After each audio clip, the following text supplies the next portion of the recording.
بسم اللہ الرحمن الرحیم۔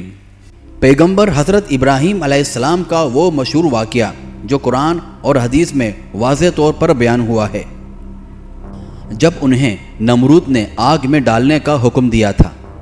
یہ واقعہ ایمان، توکل اور اللہ کی قدرت کا زندہ معجزہ ہے۔ ابراہیم علیہ السلام جد الانبیاء ہیں۔ آپ کے والد کا نام طارق تھا، جبکہ اس کا لقب آزر تھا۔ آزر مدد کرنے والے کو کہتے ہیں، اور یہ شخص اپنے قبیلے کے افراد کی مدد کیا کرتا تھا، اس لیے اس کا لقب آزر مشہور ہو گیا۔ ابراہیم علیہ السلام کی پیدائش عراق کے مشہور شہر بابل میں ہوئی۔ یہ عراق کے شمال میں واقع تھا اور آج بھی موجود ہے۔ یہاں بت پرستی عام ہو چکی تھی، مطلب وہ لوگ اللہ کی عبادت بتوں کو شریک ٹھہرا کر کرتے تھے۔ ابراہیم علیہ السلام نے اپنے باپ سے اور اپنی قوم سے کہا کہ تم ان بتوں کی عبادت کیوں کرتے ہو؟ تو جواب دیا کہ ہم نے اپنے باپ دادا کو ایسے ہی پایا ہے۔ ابراہیم علیہ السلام نے دعوت کی ابتدا اپنے باپ سے کی۔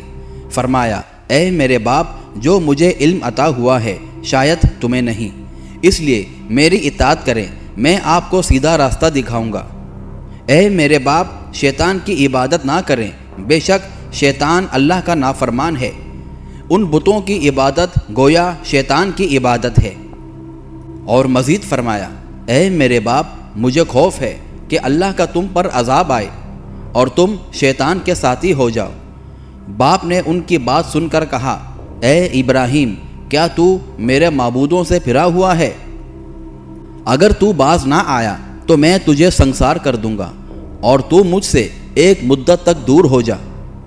جواب میں ابراہیم علیہ السلام نے مہربانی کرتے ہوئے اپنے باپ سے کہا، آپ پر سلامتی ہو، میں اپنے رب سے آپ کے لیے بخشش طلب کرتا رہوں گا۔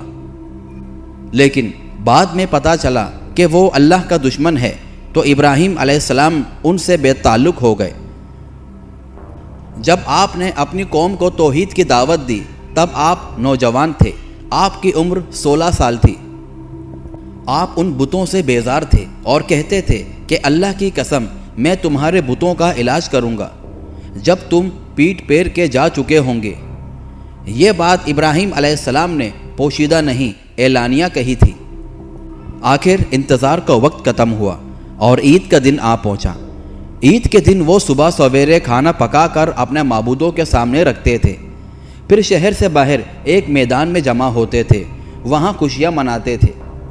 لیکن اس وقت ابراہیم علیہ السلام تیار نہ ہوئے، اس لیے کہ وہ ان کے ساتھ جانے کا ارادہ ہی نہیں رکھتے تھے۔ وہ جانے سے پہلے ابراہیم علیہ السلام کے پاس آئے اور کہنے لگے، کیا آپ ہمارے ساتھ نہیں جائیں گے؟ ابراہیم علیہ السلام نے آسمان کی طرف نگاہ کی اور فرمایا، میں بیمار ہوں۔ وہ لوگ آپ کو چھوڑ کر چلے گئے۔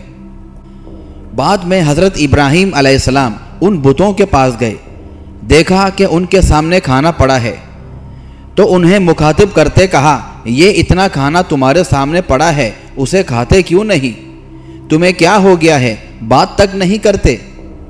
پھر دائیں ہاتھ سے کلہاڑا مار کر ان کے ٹکڑے کر دیے، لیکن بڑے بت کو چھوڑ دیا تاکہ سب اسی کی طرف رجوع کریں۔